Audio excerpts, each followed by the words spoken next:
नमस्कार, सुबह की 100 खबरें देख रहे हैं आप। मैं हूं आपके साथ मनीष शर्मा। चलिए शुरू करते हैं सुपरफास्ट खबरों का सिलसिला। जम्मू कश्मीर के कुलगांव में आतंकियों ने नहमा में कैंप के बाहर सीआरपीएफ बंकर पर हमला किया। हमले में एक जवान घायल हो गया। इससे पहले बारामूला में सोमवार को हुए 2 आतंकी हमले में 4 जवान शहीद हो गए। इसके बाद सुरक्षा बलों ने 2 आतंकी मार गिराए थे। बारामूला के क्रेरी इलाके में सोमवार को 2 आतंकी मारे गए। आतंकी सज्जाद, जो उत्तर कश्मीर में सक्रिय था, मुठभेड़ में मारा गया। वो यहां के शीर्ष 10 आतंकवादियों में शामिल था। केंद्र सरकार की ओर से गठित किए गए पीएम केयर्स फंड पर आज सुप्रीम कोर्ट अपना फैसला सुनाएगा। सीपीआईएल की ओर से इस पर याचिका दायर की गई है, जिसमें पीएम केयर्स फंड में जमा हुए पैसे का एनडीआरएफ फंड में ट्रांसफर करने की मांग की गई है। बीजेपी चीफ जगत प्रकाश नड्डा ने सिलसिलेवार ट्वीट कर कांग्रेस के पूर्व अध्यक्ष राहुल गांधी पर जोरदार हमला बोला है। उन्होंने आरोप लगाया कि राहुल और उनकी मां सोनिया गांधी ने चीन के लोगों से पैसे लिए हैं। मानव संसाधन विकास मंत्रालय का नाम अब शिक्षा मंत्रालय हो गया है। राष्ट्रपति रामनाथ कोविंद ने इसकी अधिसूचना जारी कर दी है। सुप्रीम कोर्ट ने एनईईटी और जेईई परीक्षा के आयोजन के खिलाफ दायर याचिका को खारिज कर दिया है। इसके साथ ही परीक्षा आयोजन को हरी झंडी दे दी है। मुंबई के पास पालघर में तारापुर इंडस्ट्रियल एरिया की एक केमिकल फैक्ट्री में धमाका हो गया। हादसे में एक व्यक्ति की मौत हो गई और 3 घायल हो गए। सुशांत सिंह राजपूत को इंसाफ दिलाने को लेकर ऑस्ट्रेलिया में मुहिम। ऑस्ट्रेलिया के मेलबर्न शहर कई जगह लगाए गए। सुशांत के चचेरे भाई विधायक नीरज बबलू ने की एलजेपी अध्यक्ष चिराग पासवान से मुलाकात। कहा, गवाहों को दी जा रही है धमकी। महाराष्ट्र और गुजरात में आज भी भारी बारिश का अलर्ट। कई जगह बाढ़ जैसे हालात। बिहार में 80 लाख लोग बाढ़ की चपेट में। देश में कोरोना वायरस की रफ्तार थमने का नाम नहीं ले रही। देश में बीते 24 घंटे में कोरोना के 57,981 नए केस सामने आए। इसके साथ ही कोरोना के मामलों की संख्या 26,51,000 के पार पहुंच गई है। देश में महामारी से 24 घंटे में 941 से ज्यादा लोगों की मौत हुई। इसके बाद कोरोना वायरस से जान गंवाने वालों का आंकड़ा 51,000 के पार पहुंच गया। कोरोना को लेकर एक अच्छी रिपोर्ट है। भारत में इससे मरने वालों की संख्या लगातार गिरावट दर्ज की जा रही है। कोरोना को लेकर भारत में मृत्यु दर घटकर 1.93% पर पहुंच गई। 72% संक्रमित ठीक भी हुए। बायोकॉन की चेयरपर्सन किरण मजूमदार शो की कोरोना रिपोर्ट पॉजिटिव आई है। उन्होंने ट्विटर पर इसकी जानकारी दी।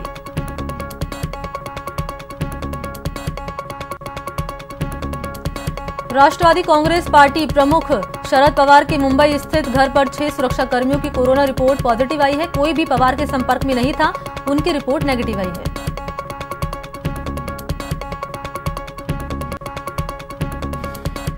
पश्चिम बंगाल में तृणमूल कांग्रेस के विधायक समरेश दास का सोमवार को निधन हो गया। वो कोरोना वायरस से संक्रमित थे। बिहार में एक बार फिर से कोरोना लॉकडाउन बढ़ा दिया गया है। इस बार 6 सितंबर तक के लिए इसे बढ़ाया गया है। उच्च स्तरीय बैठक के बाद गृह विभाग ने आदेश जारी किया। राजस्थान में भी महामारी के आंकड़ों में तेजी के साथ इजाफा हो रहा है। बीते दिन 1,334 नए मामलों के साथ पॉजिटिव मरीज की संख्या 62,000 को पार कर गई। प्रदेश में अब कुल 14,089 केस एक्टिव हैं, जबकि इलाज के बाद 47,000 से ज्यादा लोगों को डिस्चार्ज किया जा चुका है। मरुधरा में बीते दिन 11 लोगों की मौत हो गई। जयपुर में 3, बीकानेर में 3, बांसवाड़ा में 2, कोटा में 2, अजमेर में 1 मौत दर्ज की गई। प्रदेश में कोरोना से अब तक 887 लोगों की जान जा चुकी है। कोरोना आंकड़ों के मामले में राजधानी जयपुर की रफ्तार सबसे ज्यादा है। जयपुर में सोमवार को 151 नए केस सामने आने के बाद पॉजिटिव मरीज की संख्या 7,526 पहुंच गई। वहीं अलवर में भी कोरोना के सोमवार को 198 नए केस सामने आने के बाद जिला प्रशासन पूरी तरह से मुस्तैद हो गया। जिले में अब तक 6,118 कोरोना के केस मौजूद हैं। भरतपुर का नदबई कोरोना का हॉटस्पॉट बन गया है, जिसके चलते प्रशासन ने आज से 6 दिन का लॉकडाउन का आदेश दिया है। ये लॉकडाउन 23 अगस्त तक पूरी तरह लागू रहेगा। जयपुर हाईकोर्ट में सीजे के बाद 2 अन्य न्यायाधीश भी कोरोना पॉजिटिव पाए गए, साथ ही उनकी बेटियां भी कोरोना पॉजिटिव पाई गई हैं। जोधपुर में कोरोना संक्रमण के चलते फलौदी विधायक पब्बाराम विश्नोई भी कोरोना पॉजिटिव हो गए। विधायक ने खुद ट्विटर पर पोस्ट लिखकर कोरोना पॉजिटिव होने की जानकारी दी। कोरोना वायरस के संक्रमित केंद्रीय मंत्री अर्जुन राम मेघवाल अब कोविड-19 को हराकर पूरी तरह स्वस्थ हो गए हैं। केंद्रीय मंत्री अर्जुन राम मेघवाल को एम्स प्रशासन ने सोमवार को अस्पताल से डिस्चार्ज कर दिया है। कोटा में कोरोना से सोमवार को 2 मरीजों की मौत हो गई। इसके साथ ही कोटा में कोरोना से मौत का आंकड़ा 70 हो गया है। कोटा में बाजार में बिना मास्क और अनावश्यक घूमने वाले करीब 380 लोगों के खिलाफ पुलिस ने कार्रवाई की और करीब 500 लोगों के चालान काटे।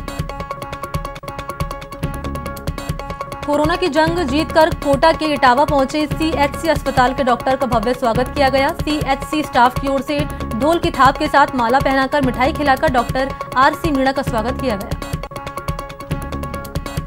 भरतपुर कामा ब्लॉक में आईटीआई संचालित कोविड केयर सेंटर पर नाश्ता और खाने में चल रही अव्यवस्थाओं से नाराज भर्ती मरीजों ने हंगामा कर दिया और हड़ताल पर बैठ गए। सीएम अशोक गहलोत ने बारिश से पैदा हुए हालात को लेकर बैठक की, जिसमें सीएम ने अफसरों को प्रदेश में मानसून को देखते हुए बाढ़ की स्थिति से निपटने के लिए सभी तैयारियां रखने के निर्देश दिए। मुख्यमंत्री निवास पर देर शाम हुई राज्य आपदा प्रबंधन प्राधिकरण की 22वीं बैठक में प्रदेश में मानसून की वर्तमान स्थिति एवं बाढ़ नियंत्रण के लिए की गई तैयारियों की समीक्षा की गई। सीएम अशोक गहलोत ने शहरों में भी स्वास्थ्य मित्र योजना लागू करने का फैसला किया। सीएम गहलोत ने ग्रामीण क्षेत्रों में आम लोगों को कोविड-19 और अन्य बीमारियों से बचने को लेकर अधिकारियों को दिशा निर्देश दिए। मुख्यमंत्री ने कहा कि देश भर में कोरोना के कहर से मरने वालों की संख्या 50,000 से ज्यादा हो गई है, जो चिंता का विषय है। ऐसे में प्रदेश में ज्यादा सतर्कता बरतते हुए आईसीयू बेड और ऑक्सीजन की आवश्यकता है। सीएम अशोक गहलोत ने सोमवार को कोटा को बड़ी सौगात देते हुए 1058 करोड़ की विकास योजना का ऑनलाइन शिलान्यास किया। इस दौरान यूडीएच मंत्री शांति धारीवाल भी मौजूद रहे, तो वहीं कोटा के यूआईटी ऑडिटोरियम में भी शिलान्यास समारोह का आयोजन किया गया। यूडीएच मंत्री शांति धारीवाल आज कोटा में कोरोना संक्रमण को लेकर समीक्षा बैठक करेंगे। मंत्री शांति धारीवाल ने ये बैठक कलेक्ट्रेट के टैगोर हॉल में लेंगे। राजस्थान में बीएसपी विधायकों के मामले में सुप्रीम कोर्ट अब 24 अगस्त को सुनवाई करेगा। सोमवार को इस मामले में अब सुनवाई शुरू हुई तो सुप्रीम कोर्ट ने कहा कि राजस्थान हाईकोर्ट में सुनवाई चल रही है तो ये उचित नहीं होगा, हम भी सुनवाई करें। राजस्थान के पूर्व डिप्टी सीएम सचिन पायलट ने दिल्ली में अजय माकन से मुलाकात की और उन्हें बधाई दी। उन्होंने राजस्थान कांग्रेस का प्रभारी बनाए जाने पर माकन को बधाई दी और शुभकामना दी। कांग्रेस नेता अविनाश पांडे को प्रदेश प्रभारी पद से हटाने को लेकर बीजेपी नेता गुलाब चंद कटारिया ने कहा कि ये कांग्रेस का आंतरिक मामला है। हालांकि उन्होंने ये भी कहा कि जिन बातों को लेकर पैचअप करने का प्रयास हो रहा है वो सफल नहीं होने वाला। बीजेपी के प्रदेश अध्यक्ष सतीश पूनिया ने गहलोत सरकार पर जमकर निशाना साधा। जोधपुर में पूनिया ने कहा कि सरकार बहुमत साबित करने पर जश्न मना रही है, लेकिन जनता इस एपिसोड को कभी माफ नहीं करेगी। उन्होंने प्रदेश की कानून व्यवस्था पर भी सवाल उठाए। महिला एवं बाल विकास मंत्री ममता भूपेश ने दौसा में कांग्रेस कार्यकर्ता सम्मेलन में शिरकत की। इस दौरान ममता भूपेश ने बीजेपी पर जमकर निशाना साधा। उन्होंने कहा कि बीजेपी ने कांग्रेस मुक्त भारत के लिए ऑपरेशन लोटस चला रखा है, लेकिन बीजेपी का मिशन पूरी तरह फेल हुआ। कांग्रेस प्रदेश अध्यक्ष गोविंद सिंह डोटासरा सोमवार को अपने गृह जिले सीकर पहुंचे, जहां उनका जगह जगह जोरदार स्वागत किया गया। केंद्रीय जल शक्ति मंत्री गजेंद्र सिंह शेखावत और प्रदेश अध्यक्ष सतीश पूनिया ने जोधपुर का दौरा किया। उन्होंने पिछले दिनों खुदकुशी करने वाले 11 पाक हिंदू विस्थापितों के परिजनों से मुलाकात की और संवेदना जताई। कोरोना संकट के बीच सोमवार को जयपुर में राजस्थान क्रिकेट एसोसिएशन की अहम बैठक हुई। नए स्टेडियम से जुड़े मुद्दों पर मंथन के साथ भविष्य में क्रिकेट मैचों की संभावनाओं पर भी मंथन हुआ। आने वाले दिनों में नए स्टेडियम के लिए आरसीए को बीसीसीआई से कुल 100 करोड़ रुपए की ग्रांट मिल सकेगी। हालांकि इससे पहले स्टेडियम के लिए जमीन पोजीशन की प्रक्रिया पूरी करनी होगी। शास्त्रीय संगीतज्ञ पंडित जसराज का निधन, कला संस्कृति मंत्री बीडी कल्ला ने गहरा शोक जताया। डॉक्टर कल्ला ने कहा कि पंडित जसराज सुरों के सच्चे साधक और वर्तमान युग के संगीत सम्राट तानसेन थे।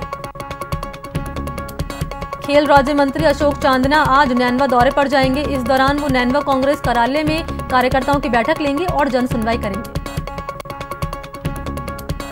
इंडियन नर्सिंग काउंसिल के सदस्य महेश शर्मा ने स्वास्थ्य मंत्री डॉक्टर हर्षवर्धन के स्वास्थ्य सचिव राजेश भूषण से मुलाकात की। इसके दौरान उन्होंने ज्ञापन सौंपा। ज्ञापन में उन्होंने कहा कि राजस्थान सरकार ने उनको नर्सिंग काउंसिल का मेंबर नियुक्त किया था, लेकिन नियुक्त करने के बावजूद उनको अभी तक चार्ज नहीं मिला है।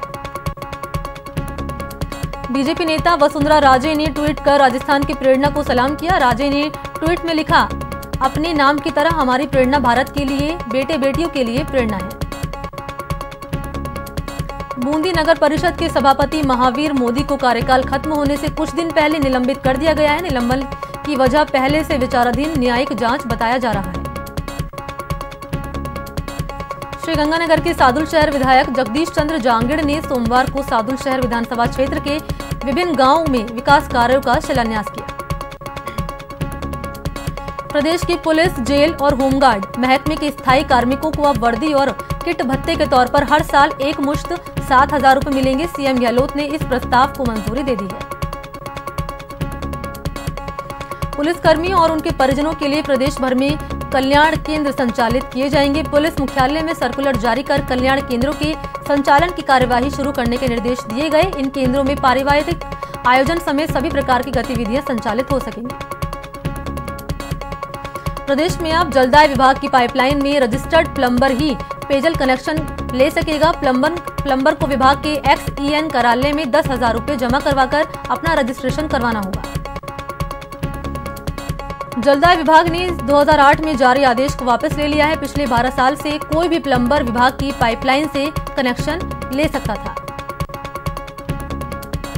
करौली के नौदौती में बीती रात एक घर में एक ही परिवार के 4 सदस्यों का शव मिला। हादसे में युवक का जहां फंदे पर झूलता हुआ शव मिला, तो वहीं पत्नी और 2 बच्चों के जमीन पर शव पड़े मिले। हादसे की सूचना मिलते ही मौके पर पुलिस ने शव को पोस्टमार्टम के लिए भेज दिया और मामले की जांच शुरू कर दी।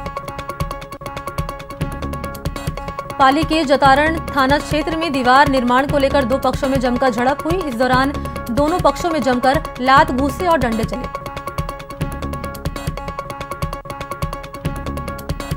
मारपीट का वीडियो सोशल मीडिया पर वायरल होने के बाद जतारण पुलिस 2 लोगों को हिरासत में लेकर पूछताछ करने में जुट गई है। अजमेर के गंज थाना इलाके में रिश्ते को शर्मसार करने वाली घटना सामने आई है, जहां मामा ने अपनी नाबालिग भांजी के साथ अश्लील हरकत की। पुलिस ने मामला दर्ज कर जांच शुरू कर दी। कोटा में पुलिस ने कार्रवाई करते हुए अवैध हथियार के साथ 2 बदमाशों को गिरफ्तार किया। दोनों के पास से 50 पेटी अवैध शराब भी बरामद हुई। कोटा के मकबरा पुलिस ने अवैध हथियार के साथ युवक को गिरफ्तार किया। आरोपी के खिलाफ कई थानों में मामले दर्ज हैं। 12 आबकारी विभाग ने 8 अलग अलग स्थानों पर दबिश दी और 94 लीटर हथकड़ शराब जब्त की। वहीं दर्जनों मटकियों और ड्रमों में भरे हुए करीब 2,500 लीटर वॉश नष्ट किए। भरतपुर के खेड़ा ब्राह्मण गांव में दबंगों से प्रताड़ित बेसहारा लोगों ने सोमवार को कलेक्टर से मुलाकात कर सुरक्षा मुहैया कराने की मांग की। प्रशासन ने पीड़ितों को आश्वासन दिया है। अजमेर के जालिया खुर्द ग्राम पंचायत में खारी नदी से लगातार बजरी खनन हो रहा है। ग्रामीणों ने अपनी समस्या को लेकर स्थानीय प्रशासन और पुलिस में शिकायत दी, लेकिन उनकी सुनवाई नहीं हो रही।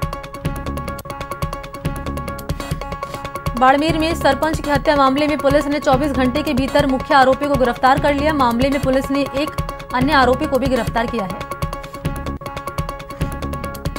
श्रीगंगानगर पुलिस ने अवैध मादक पदार्थों के खिलाफ कार्रवाई करते हुए 2 युवकों को गिरफ्तार किया। आरोपियों के पास से 1100 ग्राम गांजा बरामद हुआ है। चूरू में पुलिस ने कार्रवाई करते हुए खेलते 3 लोगों को गिरफ्तार किया है, जिनके कब्जे से 3,300 रुपए बरामद हुए हैं। जोधपुर में पुलिस ने फिरौती मांगने के आरोप में 007 गैंग के 4 गुर्गों को गिरफ्तार किया है। इन लोगों पर भारतमाला सड़क प्रोजेक्ट के मद्देनजर धमकाने और 50 लाख रुपए की फिरौती मांगने का आरोप है। इन लोगों से पुलिस ने 3 विदेशी पिस्टल, भारी मात्रा में जिंदा कारतूस, 2 तलवारें और कैश भी जब्त किए हैं। कोटा पुलिस ने कार्रवाई करते हुए एक बाइक चोर को गिरफ्तार किया है। आरोपी को कोर्ट में पेश कर 3 दिन के रिमांड पर भेजा गया है। करौली पुलिस ने शराब की दुकान से लूट मामले में 2 आरोपियों को गिरफ्तार किया है। उदयपुर एसीबी ने 8,000 रुपए की रिश्वत लेते पटवारी को रंगे हाथों गिरफ्तार किया। ये पटवारी चित्तौड़गढ़ जिले की निम्बाहेड़ा तहसील में तैनात था। बताया जाता है कि पटवारी विजय एडीवाल ने मौका पर्चा बनाने की एवज में 13,000 रुपए की रिश्वत मांगी थी, जिसमें से 5,000 की रिश्वत वो पहले ही ले चुका था। यहां रुकते हैं ब्रेक के लिए, जल्द हाजिर होते हैं। ब्रेक के बाद आपका स्वागत है। चलिए बढ़ते हैं खबरों की ओर। चित्तौड़गढ़ में कुएं में गिरे युवक को 2 दिन बाद गांव वालों ने जिंदा बाहर निकाला। युवक के जीजा ने उसे जान से मारने की साजिश रची और उसे बहला फुसलाकर हथियाना गांव के कुएं के पास ले गया और अचानक धक्का देकर गिरा दिया। अलवर से सांसद महंत बालकनाथ योगी सोमवार को हाजीपुर गांव पहुंचे, जहां उन्होंने जोहड़ में डूबने से 3 बच्चों की मौत के बाद पीड़ित परिवार को सांत्वना दी। कोटा के NH 52 पर गाय को बचाने के चक्कर में एक ट्रैक्टर ट्रॉली पलट गई। हादसे में एक युवक घायल हो गया। टोंक में NH 12 पर एक दर्दनाक सड़क हादसा हो गया। हादसे में कार सवार मां बेटी की मौत हो गई। चूरू में करंट लगने से एक किसान की मौत हो गई। पुलिस ने शव का पोस्टमार्टम करवाया। अजमेर के किशनगढ़ में तालाब में डूबने से 2 युवकों की दर्दनाक मौत हो गई। बाइक सवार दोनों युवकों की गुंदलाव झील में डूबने से मौत हो गई। कोटा के टावा में युवक का शव मिलने से हड़कंप मच गया। पुलिस मामले की जांच कर रही है। जयपुर में बिना स्कूल खुले ही फीस वसूली के विरोध में सोमवार को सीकर रोड के अभिभावकों ने उग्र प्रदर्शन किया। SVM स्कूल के बाहर बड़ी संख्या में पेरेंट्स जुटे और स्कूल प्रबंधन से तुरंत ऑनलाइन क्लासेस बंद करने की मांग की। बूंदी में स्टेट हाईवे के क्षतिग्रस्त होने से नाराज ग्रामीणों ने सड़क पर चक्का जाम लगाकर प्रदर्शन किया।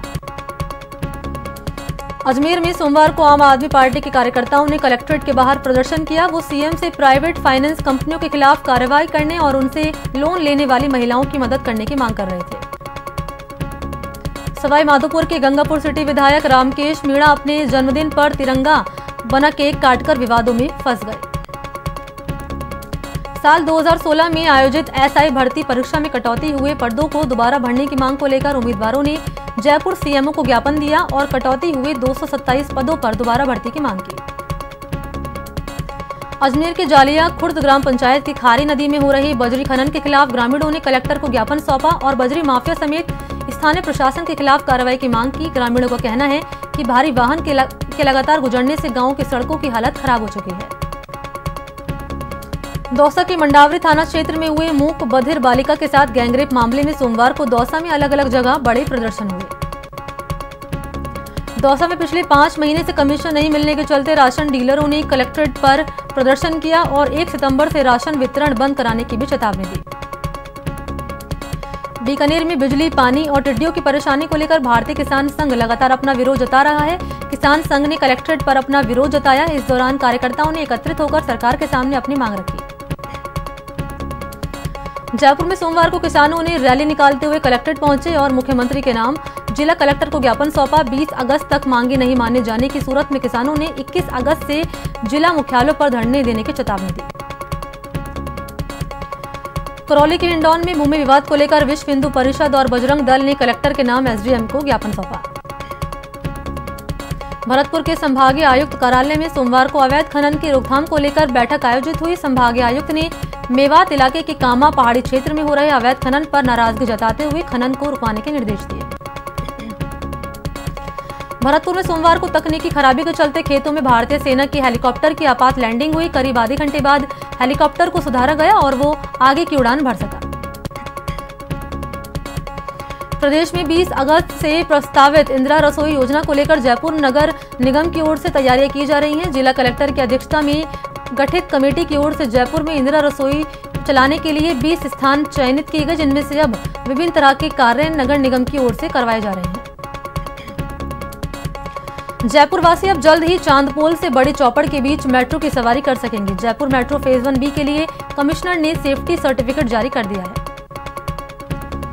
जयपुर के राज्य कृषि अनुसंधान संस्थान में 3 दिवसीय वन महोत्सव का आयोजन किया गया, जहां 12,500 पौधे लगाने का लक्ष्य रखा गया।